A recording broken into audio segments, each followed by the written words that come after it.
Christmas के एक ठंडे सप्ताह में स्नो क्वीन अपनी बड़ी काले रंग से ढकी हुई नोटबुक खोलने के लिए अपने जादुई कमरे में दाखिल हुई। हर नए साल के दिन रानी अपने द्वारा किए जाने वाले बुरे कामों को लिखती थी, पन्नों को थोड़ा थोड़ा करके फाड़ती थी और उन्हें दुष्ट जादुई गेंद में फेंक देती थी। क्लॉ, यहाँ आओ, चलो बुराई के लिए बहुत कुछ निकाले। वुल्फ क्लॉ दौड़ता हुआ अंदर आया। उसने जादुई गेंद में अपनी नाक डुबोई, उसमें से एक नोट चुना और अपनी रानी को सौंप दिया। शाबाश क्लॉ, चलो घरों के खलिहानों में लकड़ी को गीला कर दे ताकि इस सर्दी में कोई भी गर्म न हो सके।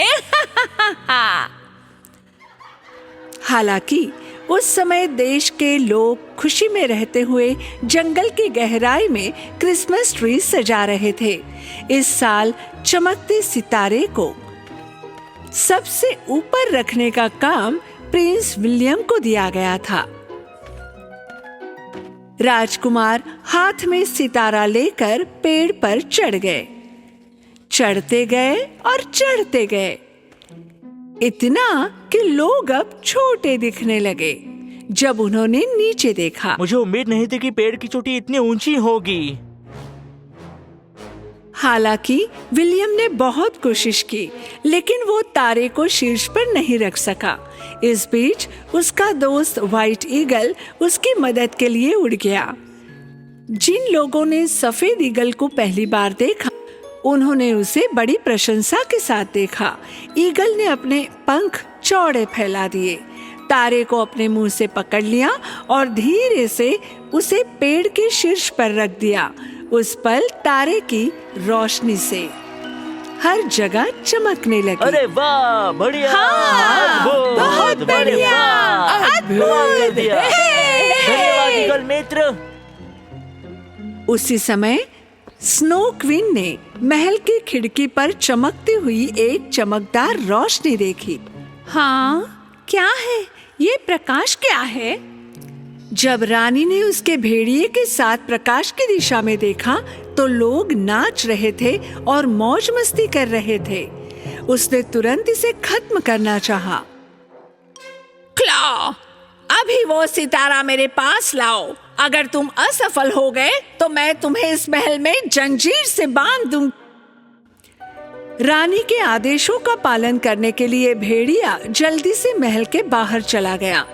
वो तारे के जितना करीब गया, जंगल उतना ही उजला था और भेड़िए ने चारों ओर खुश मिजाज लोगों को देखा।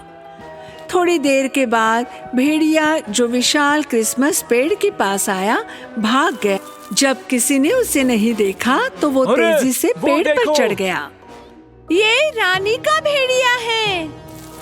ओह नहीं, वो हमारे पेड़ को नुकसान पहुंचाएगा। जैसे ही भेड़िया अपने शक्तिशाली पंजे से तारे को गिराने वाला, सफेद चील उसके सामने आ गया। उस तार को नुकसान पहुंचाने के बारे में सोचना भी मत, जंगली भेड़िए। तुम कुछ भी करो, मैं इसे अपनी रानी के पास ले जाऊंगा। चील ने अपने शक्तिशाली पंख दाएं से बाएं फड़फड़ाए और भेड़िए को पेड़ के नीचे फेंक दिया। हर बार जब वुल्फ क्लॉ अपने विशाल पंजे ईगल की ओर बढ़ा था तो वो उसे अपने पंखों से दूर भगा देता। अतः ईगल भेड़िए के ऊपर से गया और उसके पंखों से एक तेज हवा निकली। भेड़िए ने सबसे पहले हवा की ताकत से उड़ान भरी। वुल्फ क्लॉ, जिसका पंजा घायल हो गया था, उसे एहसास हुआ कि वो ईगल की शक्ति का विरोध नहीं कर सकता है और लंगड़ाते हुए महल में वापस आ गया। ईगल, तुम ठीक हो ना? ओह नहीं, उसके पंख घायल हो गए हैं। अब हम क्या करने जा रहे हैं? जब रानी अपने बर्फ के महल में आगे पीछे चलते हुए अधीरता से प्रतीक्षा कर रही थी, वो क्षण भर के लिए दुखी हो गई जब उसने लंगड़े पैर वाले भेड़िए को देखा जो खाली हाथ लौटा था। क्लॉ, तुम्हें क्या हुआ? मुझे माफ कर दो मेरी रानी, मैंने जो भी किया मैं असफल रहा। मैं तुम्हारे लिए तारा नहीं ला सका, ये सब उस ईगल की वजह से हुआ है। रानी इतनी क्रोधित हुई कि उसने अपने हाथ उठा दिए और उसके चारों ओर बर्फ का बवंडर पैदा कर दिया। फिर वो जंगल की ओर में उड़ गई, जबकि जिस पेड़ से वो गुजरी वो एक एक करके गिर रहे थे। रानी क्रिसमस पेड़ के पास पहुंची।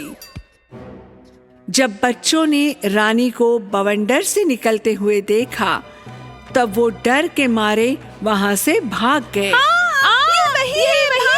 भागो! तुम सब मेरी अवज्ञा करने का दंड पाओगे। प्रिंस विलियम उड़ती हुई बर्फ के बीच से रानी की ओर चले।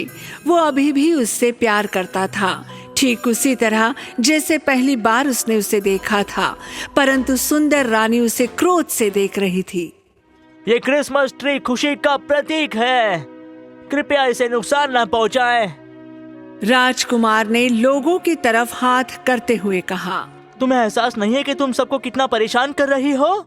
जब तक मैं जीवित हूँ मैं इस देश में खुश रहने से मना करती हूँ।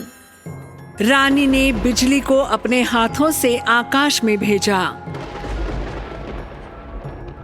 जबकि हर कोई बर्फ से बचने के लिए छिपने की जगह तलाश कर रहा था।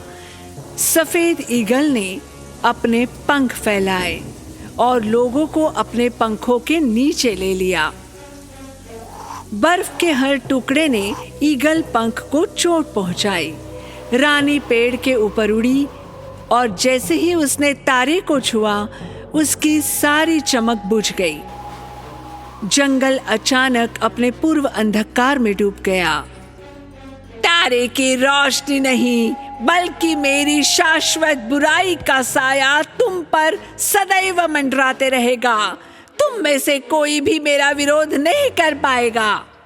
रानी के तेजी से बाएं और दाएं उड़ते हुए बवंडर की वजह से बूझे हुए तारे ने खुद को एक बर्फीले बवंडर में पाया और वो अचानक जमीन पर गिर गया। दूसरी ओर रानी बिना ये जाने कि तारा गिर गया है दूर चली गई। दूसरी ओर बच्चों ने बाज को घेर लिया और उसके घावों को ठीक किया, क्योंकि उसने उन्हें बचाया था। उन्होंने उस सफेद चील का नाम हीरो रखा।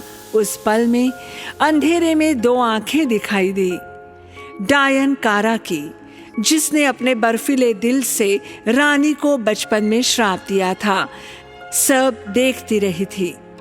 स्नो क्वीन ने सोचा कि वो आज जीत गई है, लेकिन वो ये समझ नहीं पा रही थी कि बुराई ने उसे कितना नुकसान पहुंचाया है, क्योंकि जो बुराई करता है वो हमेशा बुराई पाता है और जो लोग अच्छा करते हैं उन्हें हमेशा अच्छा ही मिलता है।